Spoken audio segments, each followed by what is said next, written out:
Hello, ladies and gentlemen. This is Eddie Marcus here again, and it's this Wednesday night. Kind of not in a hurry to go to bed. Either I am a little tired, but I want to talk to you for a minute.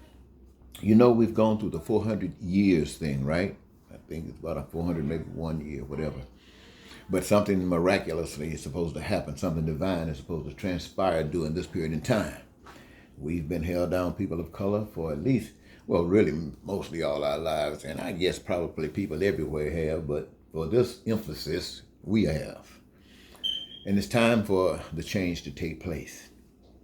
Now, we think about 400 years of this persecution, not being able to live free. And then I come, and you must be familiar with the plan, the original plan. And that is that all men, all human beings would live on this earth that was designed by a spirit that we can't see, can't touch, can't feel, can't conjure. But the evidence of all things that exist is the evidence that this spirit that we can't not see exists. And it has a heck of a lot of power. Now, the truth of the matter is that that plan was set up in such a way that we as human beings, every last one of us, would have our needs, our wants, and our desires met. That we would have everything we need for food, clothing, and shelter, and education and health care. All of these things, we would never have to worry about any of it. It was prepared by the divine way that each of us who would benefit from these would play a part in the process of creating from the resources that are given by God, engaging our individual selves, master, captain of ourselves, obligated to one another, but our allegiance to God, the power we can't see. And so we give of ourselves because that's what we're here for. And by doing that, we create all the things we give us peace and prosperity and freedom to be who and what we are, to enjoy our lives and for our dreams to come true. And this is the process where all of the things that we can imagine are made known to one another by the roles that we play in a process. And by our engaging ourselves in it, it makes us part owner. You know, in the real world out there where the evil congregate, they buy interest, they buy stock, they get invested in it. In this, we all are invested in it, and we know it. Nobody's trying to take advantage of anyone. We all know that we're invested. So all the things that have been created, that exist by the hands of man, belong to any of us. And as we need, want, or desire any of it, we can extract from it as we desire. Now that's the real plan, ladies and gentlemen. But now I came to you and told you that. And I offered that to the American people. Yes, I did it, Eddie Marcus. And it was rejected. I offered it to you and speaking to you on the streets. I even ran for public office, using that as my platform, what I've just shared with you. I thought especially the church might be interested, but nobody was interested. And so the message came to me to tell you that you were on the path to hell. And I told you, you guys know, I didn't hide it. My whole life story is put in books. My whole life story is made known on the internet, Facebook, YouTube, and MySpace, and other things, brochures, pamphlets, CDs, and because I want you to know who I am. There's no shame in my game. I've been to hell and back. And I'm telling you what we're going through right now is like hell. Compared to what I just shared with you, if you knew it, you would agree. But in 2016,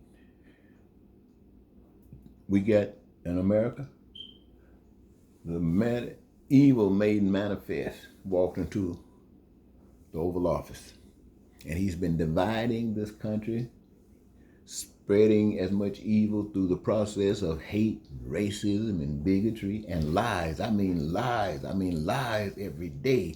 Lies, lies, lies till people don't even pay any attention to him. They just know he's lying. But why we're not paying any attention to him is when he does this damage. And so, ladies and gentlemen, by this division, he's only concerned about loyalty to him. See, to him, recognizing that we can't see the Almighty God. And he himself cannot believe that we are ignorant, stupid enough to believe in something we can't see. He definitely doesn't. And so if we believe in something that we cannot see, then We, according to him, should be able to believe every lie he tells us. It might take a little bit of time for us to set in, but his education is that if he keeps on telling these lies, we'll accept it. And for ladies and gentlemen, that's what we have done for over 400 years. That's what we have done. But now this man is requiring that you give loyalty to him. In the past, you were just giving loyalty to a system. But the Lord God Almighty, which is invisible, which we cannot see, touch, or feel, and nor conjure up with our imagination, chose a brother by the name of George Floyd and allowed that evil to be perpetrated upon that young man as a statement to the world. And you know it was a statement to the world because the world stood up and said, hey, we're with you. We know what you're talking about. We go through the same things. And they were wishing us well, hoping for us. Because the message was that all over the world where man rules, this is how it rules. Oppression, taking over, messing over people, abusing people, and using the force of guns and people who are so evil and ignorant enough, they will kill you to force you to do what somebody else is saying because they are getting paid and they don't give a damn about you. But that's all a result of evil. And see, that's what's happening all over the world. And no matter how much we cry out, as George Floyd was crying out, he was totally ignored.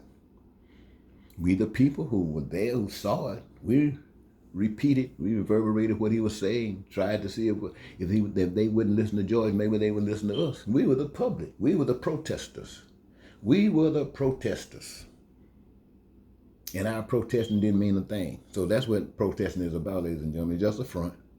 One person could have run over there and knocked that cop off that police, and George Floyd might have been dead, might have been alive today. But no one would act. That's the same thing we're doing now. We're protesting. They like us to protest. But some of us have lived long enough to know that protest is no good. And they are doing some damage. They don't have it organized, but they're doing it. They're doing something. To them, that's better than nothing. And so the system gets angry because the system cares about that, doesn't care about people. That's the way evil is. And see, ladies and gentlemen, when the virus came through, the virus is a statement that mankind is weak.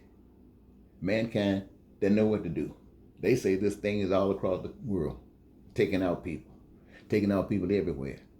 But where the most ignorant people are, where the most evil people are, that's where it's hanging around there, just taking more people out. More people out in America, more people out, I think, in France and maybe some other place. Just where people are evil, it's just hanging around. Where people are evil toward one another, it's just hanging around. And see, what can mankind do about it? Well, he's looking, trying to do everything he can. Test this, test this, test this, test this. Well, go die, go back to work, whatever. But he can't handle it. Why? Because he ain't that smart. This man who says, I alone can fix it, and then turn up and tell you, I don't take responsibility for nothing. That's evil. That's what evil did. Straight up evil. And now, ladies and gentlemen, not only did George Floyd's death not do what many of us has hoped, it would wake us up and we would do something. You know, we moved a few statues, we got a few people trying to run for office and stuff and standing up making speeches and stuff like that, but everything is the same. And it's affecting more people now.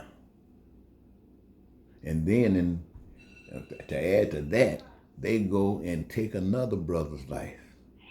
I mean, they go and take this brother's life. Brother Jacobs, and shoot him 7 times. 7 times in the back. 7 times in the back.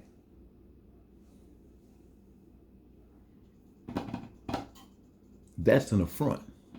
But what it says, ladies and gentlemen, that protest has no value for the kind of changes that we need, the changes that our humankind need, the kind of changes that humanity need. Protest won't do that. Now, we have a wonderful opportunity here in the election season, even though one part of evil is doing everything it possibly can to out-evil so much the other that he can evil himself back into power again. Straight up evil. Straight up evil, and you know it's evil, and it knows it's evil, and it's not even trying to hide it's evil. It just gotten everybody else on the bandwagon. You know that everybody that Donald Trump appoints to put in office have already made a loyal oath to him. Even his cabinet was sitting down. They made a loyal oath when they were sitting down around a round table, like sitting at the table with the king. They were making an oath, a loyalty oath. And everybody that he's appointed, they have made a loyalty oath, because the ones that wouldn't been fired or quit. So this nation is ran by nothing but evil. You can play the game if you want to, and going to church, what you talking about is doing nothing to help you out. But God is still God. So what I'm saying, ladies and gentlemen, is if you want to, in 2020, you can laugh at Trump, ignore him, don't give him one vote. Now he's going to get those who love him, those who just like him, going to vote for him now. I'm not talking about get that. On the other hand, if you're going to vote for Democrats, you do that. It's just a slow road on down this path to hell.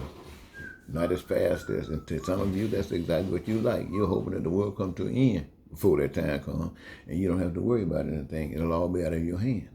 But it is not going to happen like that. So, ladies and gentlemen, you could stand up for what is proper. Stand up for what is right. Stand up for what is right. You can do that in this election 2020, and basically when I say stand up for what is right, I'm talking about standing up for what I just articulated to you as the original plan. Now, if you cannot do this during the election of 2020 in November, then you have the right to shut this nation down, shut it back, since you didn't take advantage of this right now, or the efforts that you're taking right now to be made available and revealed to the world. And at the election, if it's not going to be the proper one, then we still have the opportunity to shut this nation down. Now we have to come up with the best plan on how to do that. But when I say shut this nation down, I mean shut it down. There ain't nothing going on. Until what? Until we get this nation, make this nation here. We might not be able to affect the world yet, but make sure that this nation right here treats everybody right. Treats everybody right. This man talking about law and order. Law and order president. He's trampling on every law. What about the law of the Constitution? Doesn't mean anything. But he's talking, that's the people who got power. It doesn't mean anything to them. That's why he got away. He got straight away because the power, the real powers. I'm not talking about the Senate. The Senate was just a vehicle that was used to make it possible. But he got off because he was supposed to get off. They want him off. He's that evil. They love him. But we can shut this nation down. There ain't nobody doing no work, nobody doing anything. When we come out of there, everybody, an agreement would be made between humanity, being American citizens, that we're coming out of this with everybody getting a job. Everybody gonna have housing, and we're gonna be working on that from the get-go. Everybody gonna have food and clothing. Everybody gonna have access to education because they need it to be better at whatever it is they've been given to do. Not only that, everybody gonna have access to health care from the womb to the tomb. We gonna know that.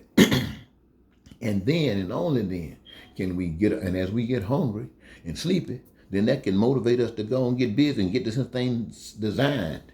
Then we can get back to work and start enjoying the real life. Now, that might not work either. But for those of you who believe in self-defense, if that doesn't work, shutting the nation down doesn't work, then for those of you who believe in self-defense, who saying that yourself that God is God and there's no way you're going to let a man oppress you, and you're going to stand up and defend your right to be alive and to be a man free from any man trying to ramrod you. If you stand up like that, you go to war like that, that's a righteous war. Self-defense war, that's a righteous war. You really cannot lose. I mean, you won't be able to get the kind of victory that you can get if everybody just made the decision. But since everybody won't make the decision, you cannot lose. Why? Because you're on the righteous side. Because on the righteous side, you still, even though you're fighting a war, still represent the same kinds of things that we just got through talking about for the whole, even your enemies that you're fighting against. You're offering to them the same things that you're offering to yourself. And the fools over there trying to kill you. That's because they've been trained that way. Now, remember that. Now, I know you're probably going to say, well, how you going to go to war? Remember, they got all the guns. They do. They can do that kind of damage. And they own all the buildings and the streets and towns and everything. Even though you've been paying taxes, they treated you as a second-class citizen.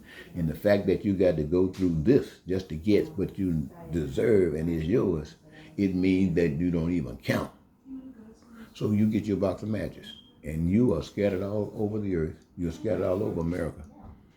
And you don't own anything. Even the house, the shack that you living in is falling apart, you don't own it. Even the land that you standing on, think you got a deed to, don't belong to you. You don't own nothing. You strike a match to it. And I guarantee you any bombs that go will be destroyed in America too. And when it's all over, it'll be looking like Beirut, looking like Afghanistan or Iraq. And see how much they love that. Okay, there might be some of you living in. You know what? If you're going to build again, first of all, you're not going to be building because powers that be going to be coming and whipping your butt, trying to take everything you got. But in the case you can't survive, every last one of you will be working together, just like the original plan designed it to be. You couldn't do it now when you had the liberty and freedom to make that choice. You had to get beat down, whipped down to nothing until righteousness was the only thing left for you to do. Ain't that something? You got to be beat down to nothing until righteousness is the only thing left. You done everything else but being right. Now you're going to have to do right. Boy, hey, well, God will get you. I'm going to leave that there. Till next time, this is Eddie Marcus saying goodbye.